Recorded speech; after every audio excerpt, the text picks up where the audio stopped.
Say goodbye to your credit card rewards. Greedy corporate mega stores, led by Walmart and Target, are pushing for a law in Congress to take away your hard-earned cash back and travel points to line their pockets. The Durbin-Marshall credit card bill would enact harmful credit card routing mandates that would end credit card rewards as we know it. If you love your credit card rewards, tell your lawmakers, hands off my rewards. Tell them to oppose the Durbin-Marshall credit card bill. Hello and welcome to IMP's WWE Adventures podcast on the Social Suplex Podcast Network. You can help the network out by leaving us a 5-star review. You can also give a donation directly through Red Circle and become one of the amazing community by joining the Social Suplex Discord. A link is in the description. Listen to the other top-notch shows here on the Social Suplex Podcast Network, One Nation Radio, Keeping It Strong Style, All Things Elite, Wrestling Art with Chris Things, Trish and Sarah, Tunnel Talk, and... Never say never. We are on the Social Suplex Podcast Network relaunching the AEW Match Guide for a special event to celebrate the 5th anniversary of AEW's inaugural event, Double or Nothing 2019. But this year we are bringing it back to celebrate the 5th anniversary, and this time I'm throwing the doors open to everyone in the Social Suplex, its presenters, and you, its amazing community, its audience. In the podcast description, you will find a link to a ballot where you will be able to put in your top 10 to 15 AEW matches. I'll tally up the votes, and then we'll announce the results right here in a special podcast on the Social Suplex Podcast Network. Ladies and gentlemen, choice is up to you. Please get involved. I want this to be a celebration of AEW and a celebration of the Social Suplex community that in 2024 I think has never been better, has never been stronger. Vote now. Join the Discord. Let's chat about it. Let's celebrate some great matches that AEW has had. It's a celebration of excellence. Remember, that link is in the description of the podcast, or you can find it on the Social Suplex Discord in the AEW Match Guide section. Voting will close the weekend of Double or Nothing, so get in now. Until then, I'm Sam Brown, and it is an absolute pleasure to be back.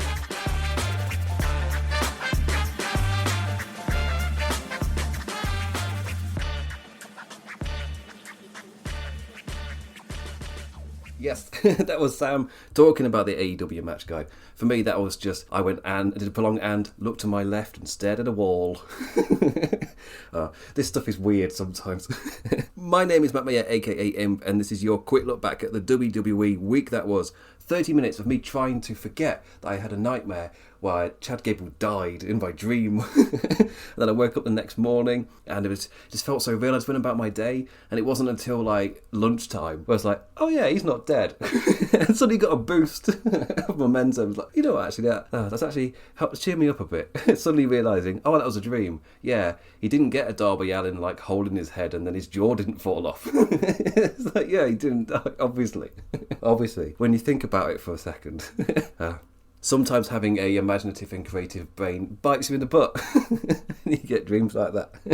Anyway, this isn't a talk about your dreams podcast, but this is Friday Night Smackdown. But we've got more Queen and King of the Ring matches. Who could have thunk it? Who could have seen it? So anyway, let's jump on over to Friday Night Smackdown. Oh! Tried one of the prettiest moonsault ever. Ready to pounce is Belair. Take two on the KOD. On one good leg. KOD.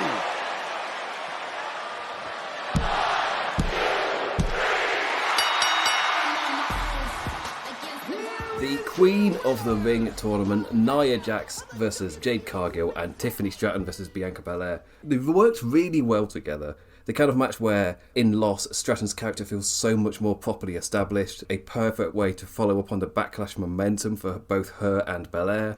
Belair becoming tag team champion and Tiffany Stratton in a first showcase of her ability in a lot in a triple threat title match. Tiffy in this match becoming leg focused, but in the end Belair with a great prettiest moonsault ever counter, pushing Stratton onto the top turnbuckle to carry her off whilst limping for the KOD to make it look even more impressive.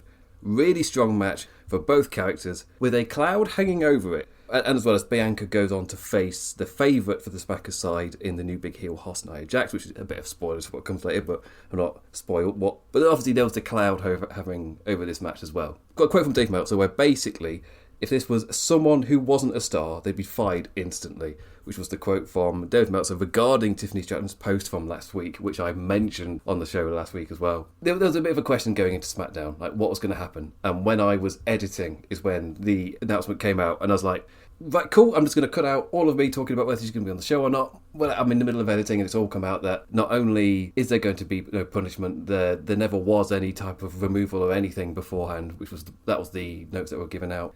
She was never removed from the show, and she isn't going to be removed from the show. She's seen as such a star, which is a huge upside to her, that they're not going to do anything. Which then makes the Dave Meltzer quote kind of make sense. Which what I was saying last week, I was like, this company has a history where I don't expect anything. I wasn't expecting anything, and that's exactly what we got. That there's nothing, there is nothing surprising about this. And yes, it's an indictment, but it's also nothing surprising. And Bianca Belair winning, going on to face Nia Jax next week in a thing where it kind of felt like for both semi-finals, there was a bit of a worry of who's going to get these finals, because it was hanging over us of Tama Tonga Jey Uso. It was a very strong possibility. Two guys who wrestle a certain way, and when you mash them together, in my head, the match is incredibly boring. But the women's side as well. There's one final where I'm like, cool, whatever. There's another final where I'm a bit more interested. The potential of Bianca Belair versus Lyra Valkyria, which I'm way more invested in than Nia Jax versus Lyra Valkyria. That said, when I'm looking forwards and it making what makes sense in my head it makes way more sense to prop Nia up in that final and have her be the big heel hoss going after Bayley, especially as, luckily I did delay recording to today. It came out today that Triple H has announced that the winners of the Queen of the Ring and the King of the Ring tournaments will be getting championship matches at SummerSlam, which I'm pretty certain I said a few weeks ago was my favourite format of the King of the Ring. That is how I would book it. If I was doing a fantasy universe, if I was playing the WWE 2K games anymore, if I was doing that sort of thing, I would 100% put a King of the Ring during the summer, then have that little tournament be your setup for your title matches at SummerSlam. I really value the King of the Ring in that position. It was really because they did it one year and I loved it. And it was a year before I was watching, as the year I went back to, I was like, oh, that's cool. So I never got to live through that vibe, and now I get to. It's almost like giving SummerSlam its own Royal Rumble, just in something that feels entirely different in terms of like trying to decide a number one contender through a competitive format of something. But I feel like you can build King and Queen of the Ring to be this huge deal, to add a load of prestige to it. That'll make the Saudis happy as well if they get a prestige event essentially built during their era. Nia Jax versus Jade Cargill. The chair shot DQ conundrum. The spot going wrong with Nia accidentally catching Jade's head with the chair when the opponent was meant to catch it and making her bleed a tad from the accidental collision, so no avoiding the fact the chair has hit. Last week, WWE asked the question, can Cargill also fight and muscle up Nia Jax for the Jaded, just like she did to Piper Niven? And this week answered, yeah, her kid is cute, isn't she? Look at her kid. Oh, she can draw a bubble. Wait, that wasn't a chair shot to the head. Chair shot to the back from Jade was meant to be the spot which got the DQ. The idea was Nia Jax introduces the chair, Jade catches it, and Jade hits on the back. The only caveat for me is the fact that the referee is watching this entire time. Whenever I've seen this done before, this kind of angle or something happens to distract the referee, then Nia would go for the chair to swing with it. Because otherwise Nia is going to go for a DQ, which then, I'm assuming in my head, is going to make no sense for what her character then says next week when she's going for the Queen of the Ring final or whatever. Because she swung a chair at Jade to get disqualified.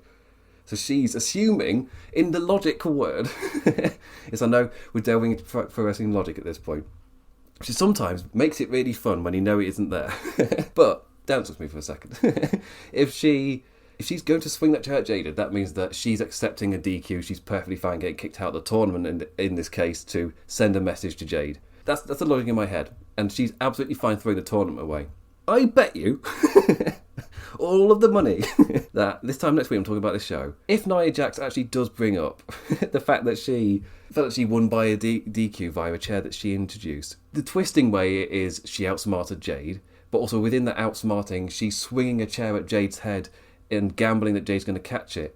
And she didn't catch it because she accidentally hits her with the chair. For the spot, whatever. Jade catches the chair and then she's the one that hits it on the back. Also, the referee isn't distracted, so Nia Jax isn't trying to be a heel and damage the opponent. She's just full on gone sod it and gone to swing a chair at her head. It's not the same as distracting the referee to then do it. No. She's just like, sod this, I'm just going to whack her over the head with this chair. And then she catches it, then Jade stops beating her up or whatever. Jade is the one who's kind of snapped. That's always Jade has snapped no matter what. Then she starts shouting at the referee. The twist they can do is the referee made an absolutely huge mistake, and Jade has been screwed because he's ruled whatever. I mean, I feel like it's a convoluted thing that they're not really going to address, and if they do, it'll be like a hindsight booking thing that we used to see in the Vince era, where a few little bit later down the line, we'll see, or like retroactive bookings, like, oh yeah, that could work, and you draw from that, and you come up with something actually half decent. The thing with Vince was he got 4 weeks of bullshit. That made no sense. The chair accidentally catching Jade has just ruined everything. Not only that, but the chair actually caught her on the cheek as well, like in another slice of bad luck. You can't like TV mirror this because she evidently did get hit because there's blood on her face. It's like a double whammy of like the audience possibly going, oh, did she get hit there?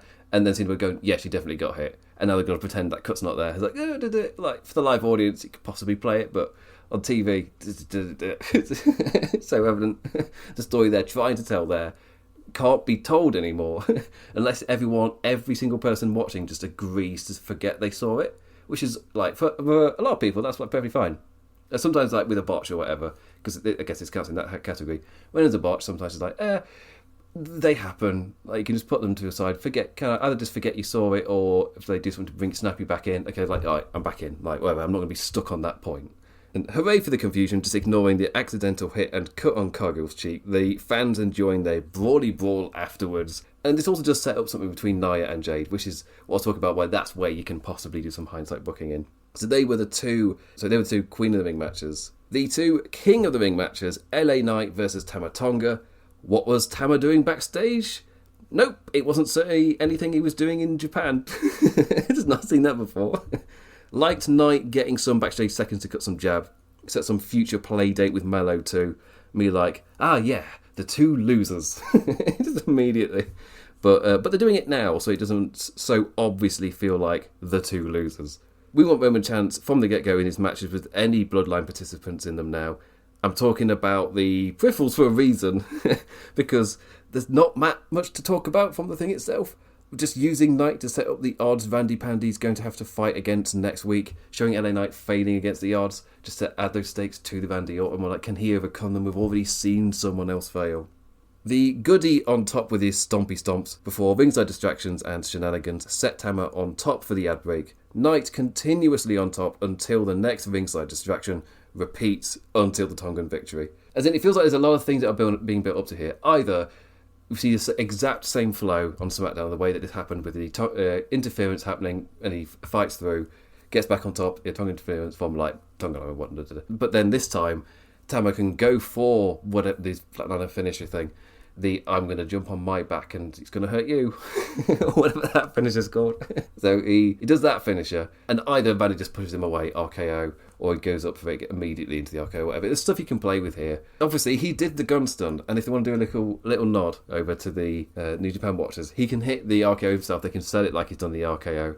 Even just have Corey go, nah, it's not an RKO, that's a gun stun, or something like that. Doing such an entirely different character that, like, nods aren't necessary, but sometimes they are nice. And this era of WWE actually does do nods every now and again. The main event, Carmelo Hayes versus Randy Orton, given 10 minutes to give Mello his time to shine before his eventual upcoming. Still putting in that effort to give Hayes his reps in front of the mainstream fans. His springboard off the ropes, the ultimate move that got caught into an RKO, looked really cool. Vandy Pandy's amping up for the finish countered, so just hit it out of nowhere instead. Orton promising to RKO Tonga next week. Tama Tonga versus Vandy Orton, the pro wrestling nightmare for me, taking place next week. I'm expecting almost like a carbon copy of the LA Knight versus Tama Tonga match. Just when it gets to the beat where LA Knight lost it, you can then do something else. That's what it doesn't feel like it's time for interference. It doesn't feel like it's time for Kevin Owens to come out. However, it could be time for either Randy Orton to show an extra step of fight, or you do... I guess Gunter's in the final, so Tama ain't winning. So it's basically just... It's like, of course, yeah. with Gunter in the final. We're not getting Tama Tonga versus Gunter. We know who the winner is already. So yeah, maybe I've already predicted it. Other notes, Logan Paul and Cody Rhodes had a wee contract signing to break up the King and Queen of the Ring action. Cody got his nice reminiscing about his love for wrestling, using that to throw back at Logan's not a fan of pro wrestling, like Cody and the fans are. Also, a DIY had the debut death slot defeating Legado del Fantasma with A-Town Down under on commentary. The QR codes as well getting their first proper acknowledgement, with Graves leading us into a clip from the Twitch stream. I didn't watch it. I went and I met friends at a house party, which is outside of the house. You can't watch pro wrestling there. Don't know if you've heard of it. It's this place without pro wrestling, but it did have... I did bring a 12-pack of Peroni. So, it didn't have wrestling, but it did have a lot of beer. And a barbecue and a lot of cute doggos. So I've got loads of amazing doggo photos on my phone now.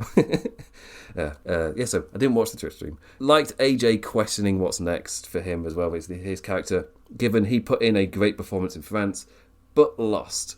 Then also lost in the King of the Ring first round too. I just really like the way that this promo was done. It was like, we're going to find out what's next for AJ Styles. And of course there'll be a little bit of shake-up because we would have seen the King and Queen of the Ring stuff. So we'll know after these what the SummerSlam direction is in some way as well. And with that, that is the Smackers show. Again, just building King of the Queen of the Ring stuff. Nothing like exceptional show-wise. Building nicely to King and Queen of the Ring. Like the tournament itself had so much focus that it's one of the things that's just really going to help it when it comes to the pay-per-view. It's that's like, I'm not saying PLE. Part of me is just like, that's not what it's called. It's like, but it is what it's called. Only Stooges and Goons call them X and PLEs. It's like, it feels wrong. I get a feeling in your stomach. It's like, no, it's not right. Anyway, with that said, let's move on over to Greensboro, North Carolina. I need to do it in an accent. No. To Greensboro, North Carolina. Well, that was the biggest roller coaster for Monday Night Raw. Io! Nobody home, but lands on her feet. Valkyria back up. Got Sky looking for a finish the Nightwing. Io, though, able to slip down. Valkyria stacks her up, grabs the leg. Lyra wins. Our potential kings and queens entering the arena to walk us into the final show before the trip to Saudi Arabia. Io Sky versus Lyra Valkyria in the women's semi-final, and we had Gunther versus Jey Uso in the men's semi-final. Let's start with the women. For me, both matches delivered this week, but Io did so much here to help Lyra Valkyria look awesome. Like Lyra, the rookie, refusing to give in. Io, the former champion, maybe a tad too confident. She had that Saudi Arabia trip in the bag. Lyra with the Shane Helms wheelbarrow swing thing. I'm nerdy enough to remember I saw him do it, but I'm not nerdy enough to remember what it was called. Given plenty of time through the ad break, a lovely jubbly back and forth ending too. Big powerbomb off the apron from a lovely camera angle up behind too. Io not able to make the cover, so instead goes to moonsault, ultimately taking too long. No Nightwing either, but able to reverse back into a shock pinfall win for the rookie. And afterwards we get our nice little babyface like Jackie in the ring to interview our chipper Irish goodie. I mean, going by the crowd reaction, I'm not sure that these are entirely working. It feels like a great idea for AEW and their style of production, especially because they've got Renee Paquette as well. But there's like, for the WWE crowd, like, there's no catchphrases or beats for the WWE crowds in this style of interview. They've got nothing that they know what to do with. But you keep viewer conditioning them, they will learn. So they will learn. Later in the show, a backstage Lyra got chattered shit to by Liv Morgan before a wee sucker punch. Also, Io showed a bit of disrespect to Lyra after the match too, citing the fact that maybe she did have a bit too much cockiness, like thinking she had this in the bag, like she was going to Saudi Arabia or whatnot. But I thought Io did an absolutely amazing job of making Lyra look so good, so impressive. Yes, it was a shock pin victory, but there was enough to it in the match, and they let it go through the ad break, and they let it play out long enough where it did feel like there's been a level of competition. It was like, okay, it's time for Io to step up. Now we know Io can step up because we've seen it before. Can the rookie also do it as well? And within that flow, she got the victory. So really good stuff. Absolutely perfect for elevating Lyra. When the tournament started with her getting the new Kingdom of the Apes, whatever it's called, film advertised over her match, and her match was already in the Momentum death slot of the show, then you put the advert over the top of it just to immediately tell everybody these people in this match do not matter. To then have gone from that to where we are now. It was like the last 2 weeks, so much better. Like I praised it last week, with the way that they booked her, but obviously this was done so much better. Did a very good job these past 2 weeks. Absolutely awful in the first Queen of the Ring match, though. And then we move on to the men's King of the Ring. Gunther versus Jey Uso. Jey Uso walking through backstage and Gorilla, giving us Jey Uso's view as he comes out to the arena, lights down and phone lights up for the yeet. Cole calling the show Mon Jay Night Raw, though. Like, nope, don't like that. Don't like that. No, I'm not getting on that. Framing Gunther's entrance with the King of the Ring crown in the forefront was so perfect, though. Both entrances telling you all you need to know about these guys. They let Jey Uso's really play out with the crowd too, to really soak in the atmosphere. It's just interesting watching some people in the crowd knowing to turn the torchlights on, some people in the crowd knowing to do the arm movement, but not everybody knowing to do both. Like, it's what was remarkable about Leon was it just seemed like everybody, like they all understood the assignment here.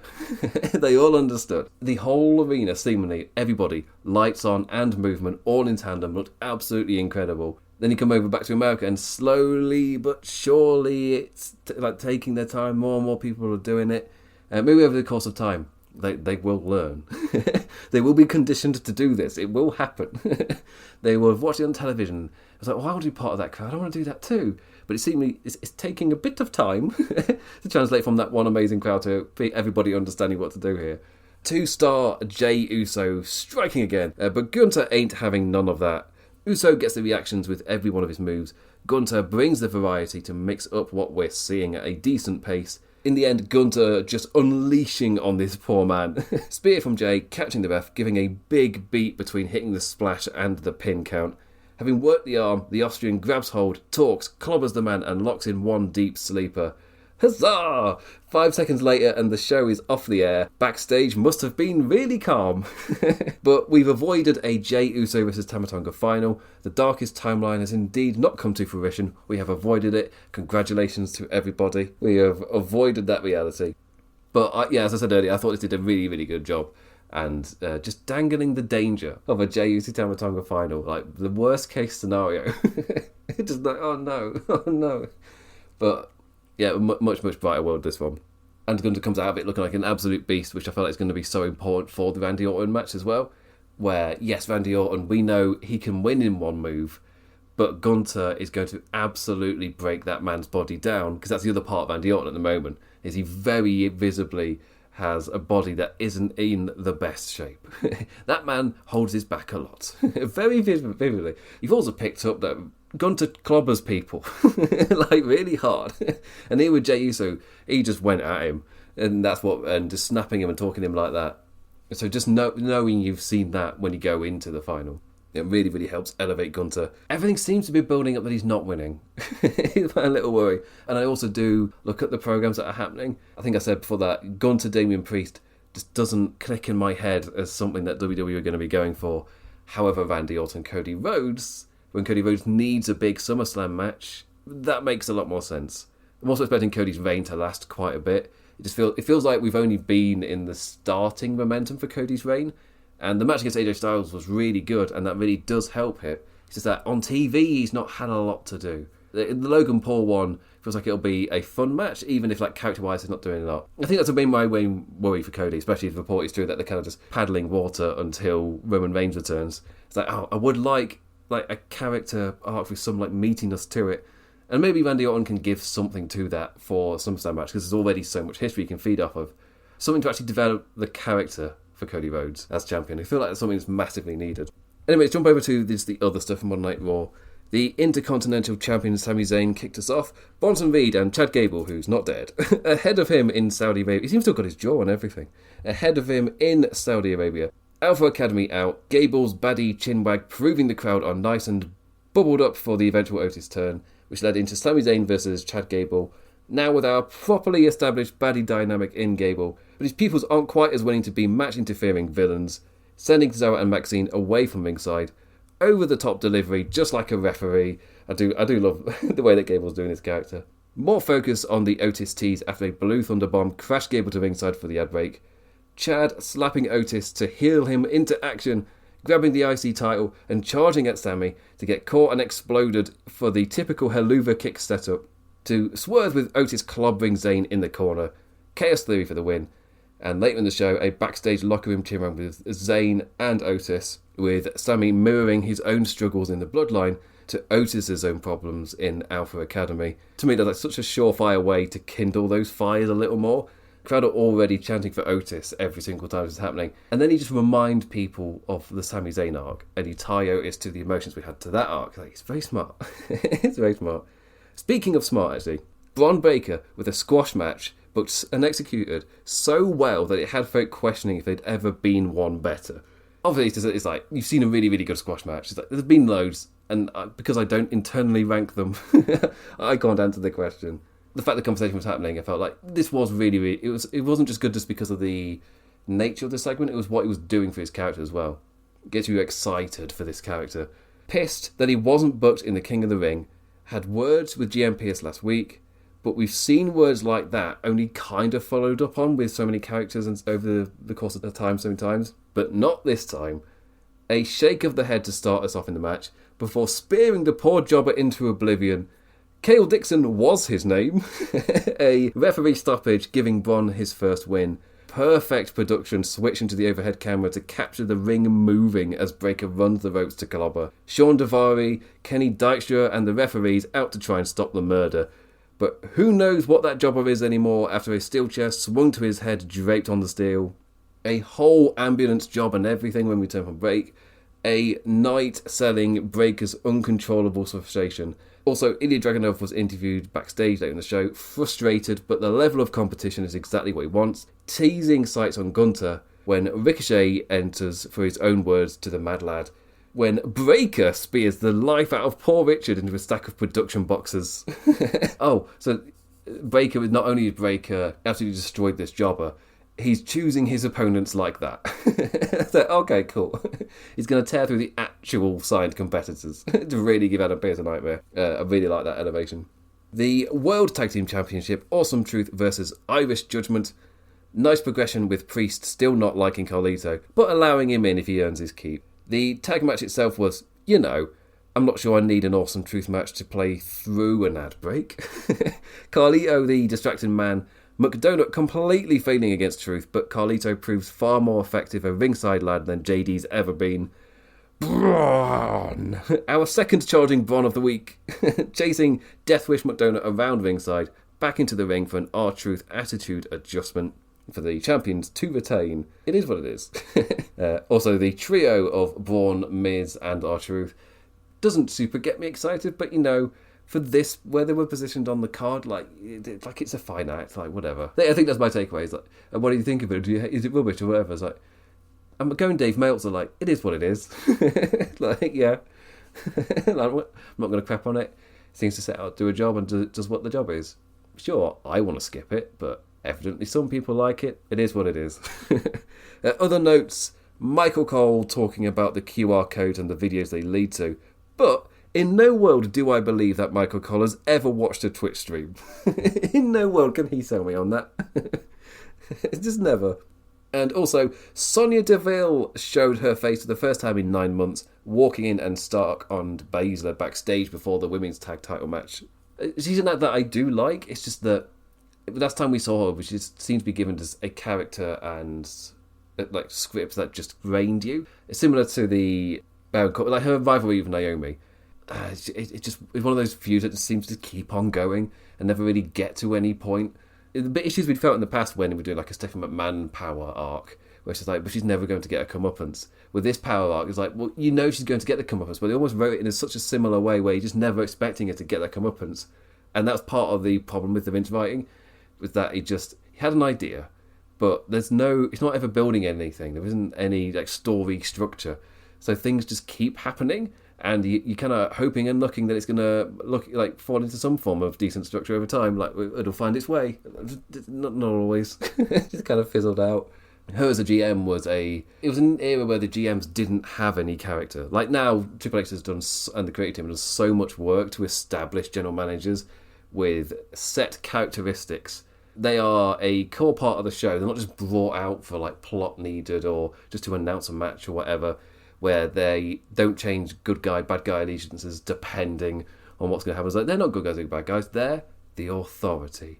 But that just means that they're not people. They're not anything. However, Nick Aldis and Adam Pearce right now are definitely established characters. When they make a decision about a match, you now kind of know where they're coming from because you know who they are. Especially Nick Aldis, who's just had a lot of work done on there. Adam Pearce has been more to like, he's a character who's had to be course corrected. But Sonny Deville was the GM alongside Adam Pearce, so they both had the exact same problem. They had no characters. they didn't exist. But yeah, I'd be happy to see a build up again. Anyway, that is the end of Monday Night Raw. Exact same notes for Smackdown. Whereas, like, it was a show. I didn't think, like, loads of it, but I did enjoy both King and Queen of the Ring matches. I thought they did a great job of setting up what's going to come next and making the people who won look awesome, which is, like, the whole entire point is to build them up for the final. So I really enjoyed that. Especially in the WWE world. Like, for me, you don't analyse WWE and AEW the same way. And a big part of that is when they're doing a tournament like this, WWE will put in all of its sights just like to build up the characters and the feelings you have towards those characters for the big final. Whilst AEW will be like, let's put on a tournament with loads of great wrestling.